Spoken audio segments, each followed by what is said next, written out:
दोस्तों ये कहानी दो मुसाफिरों की है। दो मुसाफिर एक साथ एक मंजिल के लिए सफर कर रहे थे, जिसमें से एक का नाम पप्पू सिंह था और दूसरे का नाम विकास था।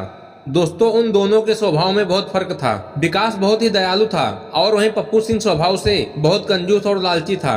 दोनों कई दिनों से लगातार सफर कर रहे थे, इसलिए थकान और भूख से दोनों की हालत खराब हो गई थी। दोनों चलते चलते एक गांव तक जा पहुंचे। उस गांव में उन्होंने एक बूढ़ी औरत के घर पर जाकर आराम करने के लिए पूछा। बूढ़ी औरत स्वभाव से अच्छी थी। उसने दोनों को आराम करने की जगह दे दी और उन दोनों की हालत को देखकर उन्हें खाना भी खिला दिया। बूढ़ी औरत ने दोनों से काफी बातें की और बातों ही बातों में उसे पता चल गया कि दोनों बहुत लंबे सफर के लिए निकले हुए हैं। तभी अगले दिन जब दोनों मुसाफिर अपने सफर के लिए जाने लगते हैं, तब वो बूढ़ी औरत ने दोनों को सफर में खाने के लिए रोटियां बांध कर दी। बूढ़ी औरत ने विकास को 3 रोटी दी और पप्पू सिंह को 2 रोटी दी। वो बूढ़ी औरत ने ऐसा इसलिए किया क्योंकि उनके साथ की गई बातों से उन दोनों के स्वभाव के बारे में अच्छे से जान चुकी थी। तभी दोनों दोस्त अपने सफर की फिर से शुरुआत करते हैं। तभी पप्पू सिंह संतोष से कहता है कि वो बूढ़ी औरत ने मेरे साथ पक्षपात किया है। उसने तुमको 3 रोटी दी और मुझे 2 ही रोटी दी। तभी विकास ने उसे समझाते हुए कहा कि कोई बात नहीं दोस्त, यह 5 रोटी है, हम दोनों के लिए काफी हैं। अगर तुम्हें लगेगा कि तुम्हें और भूख लगी है तो हम इस तीसरी रोटी को भी आधी आधी बांट कर खा लेंगे। दोस्तों अगले ही दिन वो दोनों एक जंगल के पास तालाब देखकर वहां पर आराम करने के लिए रुके और वहीं पर उन्होंने अपनी रोटियां खाकर पानी पीकर थोड़ा आराम करने का मन बनाया। उन दोनों ने अपनी रोटियां खानी शुरू ही की थी, तभी वहां से एक तीसरा मुसाफिर गुजर रहा था जिसका नाम रामू था। तभी रामू ने देखा और उन दोनों से बोला कि दोस्तों मैं बड़े लंबे सफर पर निकला हूँ और मैं इस जंगल में पूरे 40 घंटों से घूम रहा हूँ। यहाँ आसपास कोई घर भी नहीं है जिससे मैं खाने के लिए मांग सकूं। अगर आप लोग मुझे अपने साथ खाना खाने को दे देते हैं तो मैं उसका मोल जरूर चुका दूंगा।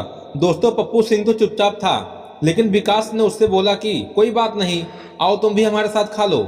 हमारे पास कुल 5 रोटियां हैं और इन 5 रोटियों में हम तीनों का पेट अच्छे से भर जाएगा। और रामू भी उनके साथ खाने के लिए बैठ गया। विकास ने सभी रोटियों को तोड़कर 3-3 हिस्सों में बांट दिया। इस तरह सभी 5 रोटियों के 15 हिस्से हो गए और सभी ने 5-5 बांटकर खा लिए। जाते जाते रामू ने दोनों को धन्यवाद दिया और 5 रुपए विकास के हाथ में रखकर चला गया। रामू के जाने के बाद विकास ने उन 5 रुपयों में से 3 रुपए खुद रख लिए और 2 रुपए पप्पू को दे दिए। पप्पू सिंह फिर से नाराज हो गया। उसने बोला कि तुमने 3 रुपए लिए और मुझे 2 ही रुपए क्यों दिए। इस बात को लेकर उन दोनों में बहस छिड़ गई। तभी विकास बोलता है कि इनका फैसला हम नहीं, कोई तीसरा व्यक्ति ही करेगा। तभी दोनों नजदीक के एक गाँव में पहुंचे।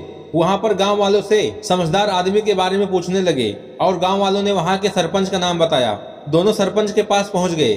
तभी सरपंच ने दोनों की बातें सुनी और उनकी परिस्थिति को समझने के बाद सरपंच पप्पू सिंह से कहता है कि तुम्हें जितने रुपए मिलने चाहिए थे उससे ज्यादा मिले हैं, इसलिए तुमको 1 रुपए विकास को ही देना पड़ेगा।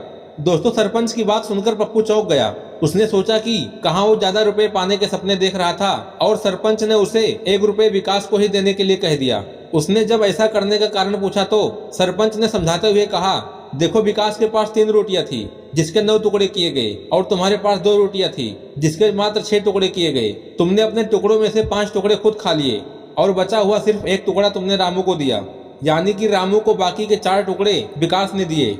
अगर हम 1 टुकड़े को 1 रुपए पकड़े तो तुम्हें सिर्फ 1 ही रुपया मिलना चाहिए, इसलिए विकास को तुम 1 रुपया दे दो। अगर तुम रोटी बेचकर पैसा कमाते तब भी तुम्हें 1 ही रुपया मिलता, और अगर तुम्हें मदद करने के पैसे मिले हैं तब भी तुम्हारी मदद विकास की मदद से कम है, इसलिए दोनों ही सूरतों में तुम्हें 1 ही रुपया मिल पाएगा। पप्पू सिंह को सरपंच की बात माननी पड़ी। सरपंच की समझदारी और सूझबूझ देखकर उसके गाँव वाले और विकास ने उसकी खूब वाहवाही की और पप्पू सिंह को अपने लालच की कीमत चुकानी पड़ी। दोस्तों इस छोटी सी कहानी से हमें कई सबक सीखने को मिलते हैं। दोस्तों पहला सबक हमें यहाँ सीखने को मिलता है कि जितना भगवान हमें देता है हमें उतने में ही संतोष करना चाहिए। दूसरा सबक हमें यहाँ सीखने मिलता है कि लालच का नतीजा हमेशा बुरा होता है।